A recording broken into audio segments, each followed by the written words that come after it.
राम राम किसान भाइयों। मैं नितिन फिर से हाजिर हूँ आपके लिए एक बहुत ही शानदार वाला टॉपिक लेकर के। आज का जो हमारा टॉपिक है वो है किसान भाइयों जिंक सल्फेट।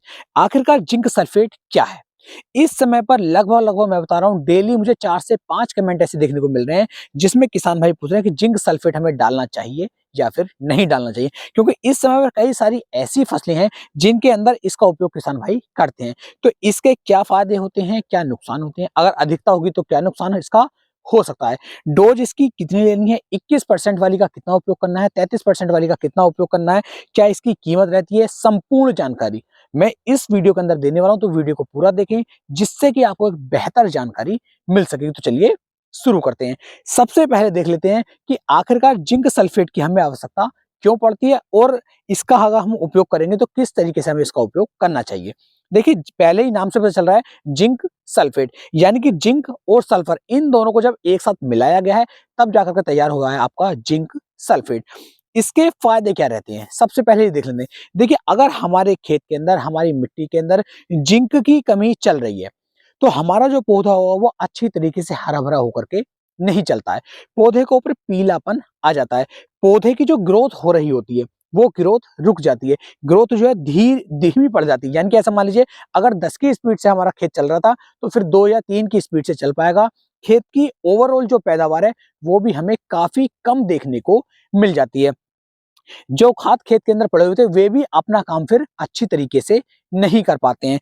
पौधा जो है हमारा बिल्कुल पीला पीला सा पड़ जाता है, उसके अंदर अच्छी तरीके से जो टिल्लिंग है, फुटाव है वो नहीं हो पाता है। तो आपको ओवरऑल बहुत बड़ा जो नुकसान है वो जिंक की कमी के कारण अपने खेत के अंदर देखने को मिल सकता है। तो जिंक की पूर्ति हमें करके चलनी चाहिए। अगर जिंक की कमी रहेगी तो हमें स्वाभाविक है कि नुकसान हो जाएगा। दूसरा है इसके अंदर सल्फर। अब सल्फर एक ऐसा तत्व है किसान भाइयों जो फंगीसाइड के रूप में भी काम करता है। अगर हमारे खेत के अंदर फंगस का अटैक चल रहा है और हम सल्फर का उपयोग करते हैं तो कहीं हद तक जो सल्फर हमारी फसल को फंगस से बचा करके चलता है।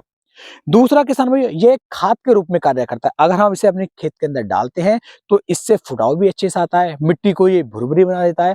तो इसके जो है 3 से 4 कार्य आपको देखने को मिल जाएंगे।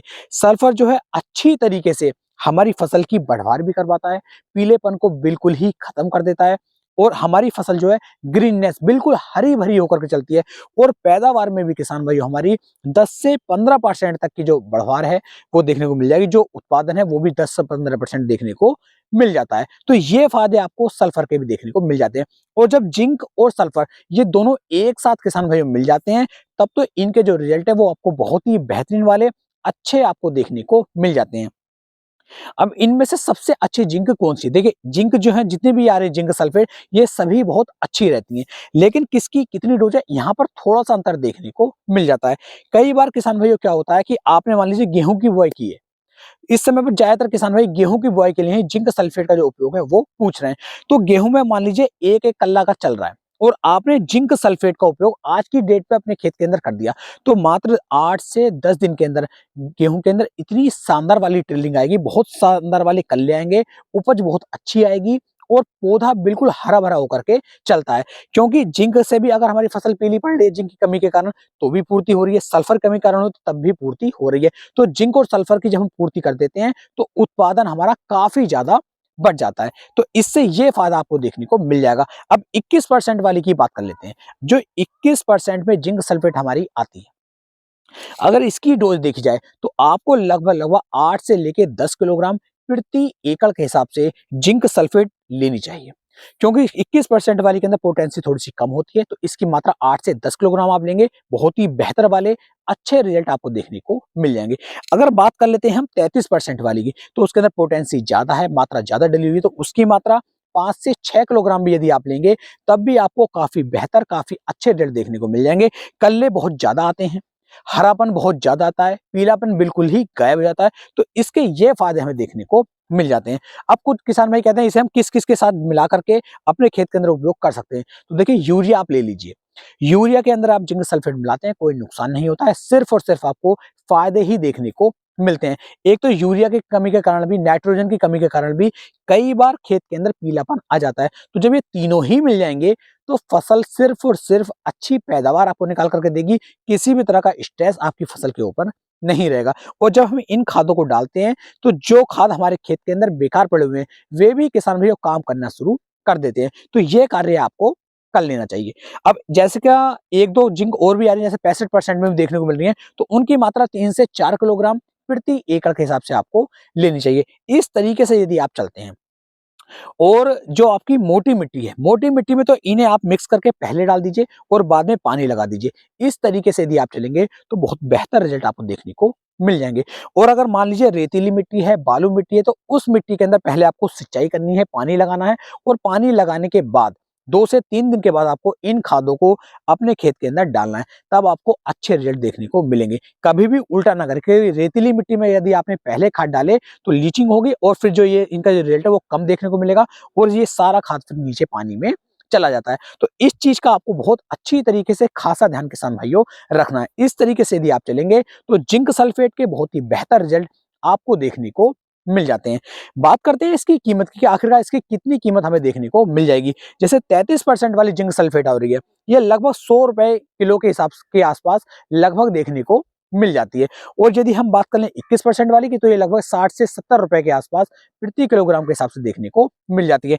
आपके यहाँ पर क्या रेट है, नीचे कमेंट सेक्शन में बताना ना भूलें। किसान भाइयों को यहाँ पर कमेंट ये भी देखने को मिलते हैं कि क्या हम जिंक सल्फेट के अंदर किसी कीटनाशक को मिला सकते हैं या फिर नहीं मिला सकते, किसी फंगिसाइड को मिला सकते हैं या फिर नहीं मिला सकते। तो देखिए यहाँ पर मैं आपको बता दूं, हर तरह के कीटनाशक को आप इसके अंदर नहीं मिला पाएंगे या हर तरह के फंगिसाइड को इसके अंदर आप नहीं मिला सकते। क्या होता है कभी कभी जैसे 2 तत्व इसके अंदर पहले से पड़े हुए हैं, भाई जिंक भी इसके अंदर है और सल्फर भी इसके अंदर दिया गया है। तीसरा, आप इस यूरिया के बिना तो आप मिलाएंगे इसे, इसका बिखराव कर नहीं पाएंगे, या फिर आप डीएपी लेंगे या फिर आप एनपीके लेंगे। तो क्या होता है जब 4-5 तत्व एक साथ मिल जाते हैं तो इनके अंदर रिएक्शन हो जाता है और यदि वो रिएक्शन हुआ तो हमारी सिर्फ लागत लगेगी, सिर्फ खर्च आएगा और बेनिफिट हमें कोई भी देखने को नहीं मिलेगा। फसल के अंदर कोई भी अच्छे रिजल्ट हमें देखने को नहीं मिलेंगे। तो कोशिश ये करें कि कोई भी एक ही दवाई इसके अंदर अलग से आप मिलाएं, जिससे कि आपको बेहतर रिजल्ट देखने को मिल सके। अगर आप इसके अंदर कोई कीटनाशक मिलाना चाहते हैं तो नीचे कमेंट सेक्शन में जरूर मुझसे पूछ लें कि भाई क्या इस कीटनाशक को हम जिंक सल्फेट के साथ, यूरिया के साथ मिला करके उपयोग कर सकते हैं या फिर नहीं कर सकते, या फिर इस फंगिसाइड को मिला करके हम उपयोग कर सकते हैं या फिर नहीं कर सकते, जिससे कि मैं आपको एक सही जानकारी दे सकूं।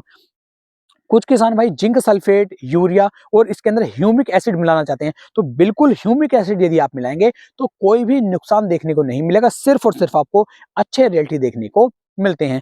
कुछ किसान भाई इसके अंदर सागरिका मिलाना चाहते हैं, तो बिल्कुल आप सागरिका भी इसके अंदर मिला सकते हैं। कोई भी रिएक्शन, कोई भी नुकसान आपको देखने को नहीं मिलता है, सिर्फ और सिर्फ आपको इसके अच्छे रिजल्ट ही देखने को मिलते हैं। लेकिन मैं आपको बता दूं, जो हमारी जिंक सल्फेट है, इसके साथ में किसान भाइयों आपको गलती से भी डीएपी नहीं मिलाना है, एसएसपी नहीं मिलाना है, क्योंकि यदि आप डीएपी जिंक सल्फेट के साथ मिलाते हैं तो सिर्फ और सिर्फ इसके अंदर रिएक्शन होगा और आपको भारी मात्रा में नुकसान देखने को मिल जाएगा। अगर आप एसएसपी इसके अंदर मिलाते हैं तब भी आपको भारी नुकसान देखने को मिल सकता है। तो जिंक सल्फेट को जो है आप सिर्फ और सिर्फ यूरिया के साथ मिला लीजिए और मिला करके आप उपयोग करते हैं, बहुत ही बेहतर एक नंबर के रिजल्ट किसान भाइयों आपको देखने को मिल जाएंगे। और खेत के अंदर नमी बना कर रखें। ऐसा नहीं है कि आपने खाद डाल दी, खेत में नमी नहीं है तो अच्छे रिजल्ट मिल जाएंगे। तो खेत के अंदर नमी होनी चाहिए, इन खादों को आप डालते हैं, बेहतर रिजल्ट आपको देखने को मिल जाएंगे।